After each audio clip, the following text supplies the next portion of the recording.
Good afternoon, everyone. It was interesting, your topic, really. Okay, do you know every 3 seconds a woman somewhere in the world experiences gender-based violence? And in Africa, this crisis impacts women across all walks of life, unfairly affecting the vulnerable and the young. My name is Ramatoulie. I am from the Gambia. I am a consultant slash entrepreneur. And my topic today is addressing gender-based violence in Africa based on research that was conducted by UN Women and UNODC, that is the United Nations Office of Drugs and Crimes.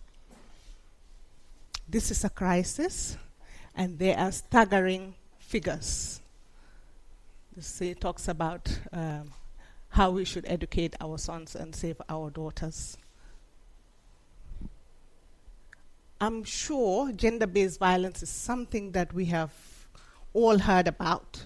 And I'm sure also that if you yourself, as women, have not experienced gender-based violence, you must have had a close person, a friend, or heard about stories of women who have been subjected to this practice.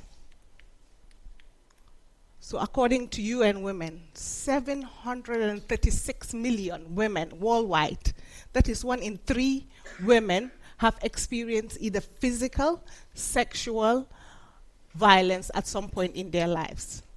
And in Africa, this is exacerbated by either violence or some poverty. I mean, we know that Africa, there's so many poor people and outdated gender norms that make it harder for survivors. And in 2022, again, according to UN Women, out of the 89,000 women who were intentionally killed as a result of GBV, in Africa, they reported the highest number of femicide in Africa compared to other regions. So violence by intimate partners. Most violence against women is committed by current or former husbands or intimate partners. More than 40 million women aged between 15 and older have been subjected to intimate partner violence. These figures are disheartening. And according to the Economist Alliance Unit, they have indicated that 38% of women with internet access have been subjected to some form of a violence, online violence. I think you mentioned something like cyberbullying. So now we want to know what is gender-based violence. It is violence committed against a person because of their gender or sex, and it is forcing another person to do something against his or her will through violence, coercion, threat, deception, cultural expectations. That is one factor that is greatly highlighted within Africa here. So we want to know what are the types of gender-based violence. There's physical, there's sexual violence, there's socio-economic violence, domestic violence, and this is not exhaustive, this list. Just for the purpose of this presentation, I just decided to limit it to that. So let's just quickly look at some of the figures, just to put it into context here. In terms of physical violence, according to WHO 2021, studies have shown that 48% of Nigerian women have faced some form of a physical violence and abuse. Sexual violence in terms of child marriages and FGM, that is the female genetic mutilation, yes. According to UNICEF, in West Africa, reports one of the highest incidences of child marriage globally, and 4 in 10 girls have been married before 18 in countries like Niger.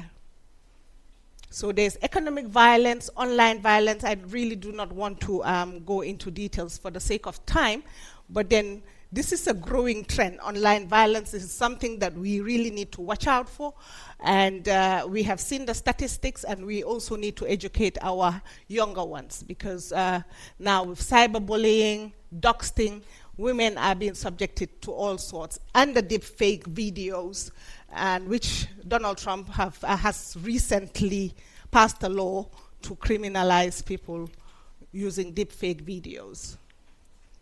So we want to know what are the key drivers of GBV. Patriarchal, it's as a result of patriarchal social structures, norms, and practices marked by deep-rooted discrimination and gender inequality. It is caused by, obviously, we said, high poverty, religious beliefs, and these are taboos. These are issues. GBV is an issue that we really do not want to talk about, or we really want to just brush under the carpet because of some social norms or some beliefs that we have. And this is just a quick example of people who were surveyed. This is according to UNICEF, that both men and women were surveyed, and women, because of these deep-rooted beliefs, women and girls believe that it is justifiable for men to subject us to gender-based violence. Out of the men and women who were really surveyed, the responses of being, justifying this criminal issue, it is women that came on top. And in West Africa as well, look at the figures, percentage of women who believe a husband is justified in beating his wife. We have up to 70 to 90% of people in countries like Mali and Central African Republic who are saying that, oh, men are justified. So the impact of GBV, it leads to mental health, it leads to all kinds of sexual diseases. It can even actually lead to death. Dropping out of school, educational impact, negative.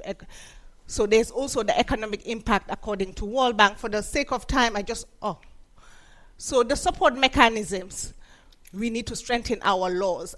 For countries like, there are 195 countries that are registered with UN Women or with UN, but out of that, only 30 countries have domestic violence laws, and then the community awareness and education. These are issues that we really need to talk about. Data collection, and then having anonymous hotlines where you can report issues like gender-based violence. In conclusion, gender-based violence is not only a woman's issue, it is a societal issue. It is something that we all need to sit. It requires the effort of all stakeholders to really tackle this issue and come up with policies that work. Gender-based violence is unacceptable, unjustifiable, and must stop. So in conclusion, this is a quote from Dr. Ellen Johnson, former president of Liberia, who said that injustice everywhere, anywhere, is a threat to justice everywhere. So we need to empower our women, which is the foundation for building just and equitable societies. Thank you so much. My name is